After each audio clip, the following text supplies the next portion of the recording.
Cricket అభిమానులు ఆసక్తిగా ఎదురుచూస్తున్న ఆసియా కప్ 2025 టోర్నమెంటు యూఏఈ వేదికగా సెప్టెంబర్ 9 నుంచి ప్రారంభం కానుంది. దాదాపు 8 జట్లు పాల్గొంటున్న ఈ టోర్నీలో ఇప్పటికీ కొన్ని జట్లు ప్రాక్టీస్ మ్యాచ్లు స్టార్ట్ చేశాయి. ఇక ఇండియా కూడా ఆగస్టు 19న టీమిండియా స్క్వాడ్ను ప్రకటించనుంది. ఈ క్రమంలో పాకిస్తాన్ క్రికెట్ బోర్డు ఆసియా కప్లో ఆడే జట్టును ప్రకటించింది.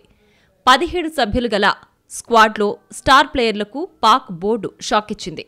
గత కొన్నేళ్లుగా జట్టులో కీలకంగా ఉంటున్న బాబర్ ఆజం, మహ్మద్ రిజ్వాన్ను పక్కన పెట్టేసింది. దీంతో పాక్ క్రికెట్లో వీరిద్దరూ లేకపోవడం చర్చనీయాంశంగా మారింది. అయితే బాబర్, రిజ్వాన్ లేకుండా ఈ టీం ఎలా ఆడుతుంది అనే దానిపై సందిగ్ధత నెలకొంది. ఇక ఇప్పుడున్న జట్టుకు సల్మాన్ అలీ కెప్టెన్గా వ్యవహరించనున్నాడు. అయితే గత కొన్నేళ్లుగా బాబర్ మరియు రిజ్వాన్ ఆశించిన స్థాయిలో రాణించలేదు. మరీ ముఖ్యంగా 2023 ఇండియా వేదికగా జరిగిన వన్డే ప్రపంచ కప్లో పాకిస్తాన్ జట్టు దారుణంగా ఫెయిల్ అయింది.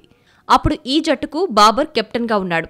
ఆ వరల్డ్ కప్లో జట్టు పేలవ ప్రదర్శనతో కెప్టెన్సీ నుంచి తప్పుకున్నాడు. ఇక టీ20లో కూడా ఆశించిన స్థాయిలో రాణించలేకపోయాడు. ముఖ్యంగా వన్డేలలో ఆటను సెంచరీ చేసి 3 ఏళ్లయింది. వీటన్నిటినీ దృష్టిలో పెట్టుకుని ఇప్పుడు జట్టు నుంచి తప్పించారు. ఇక రిజ్వాన్ పరిస్థితి కూడా దాదాపుగా అలానే ఉంది. బాబర్ తర్వాత కెప్టెన్గా ఉన్న రిజ్వాన్ జట్టును విజయపథంలో నడపలేకపోయాడు.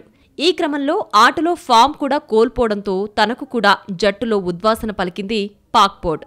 ఆసియా కప్లో ఆడే పాక్ జట్టును చూస్తే సల్మాన్ అలీ ఆగా, అబ్రార్ అహ్మద్, ఫహీం అష్రఫ్, ఫఖర్ జమాన్, హారిస్ రవూఫ్, హసన్ అలీ, హుస్సేన్ తలత్, ఖుష్దిల్ షా, మహ్మద్ హారిస్, మహ్మద్ నవాజ్, మహ్మద్ వసీం జూనియర్, సాహిబ్జాదా ఫరాన్, సామ్ అయూబ్, సల్మాన్ మీర్జా, షహీన్ షా అఫ్రిది, సుఫియాన్ ముకిమ్.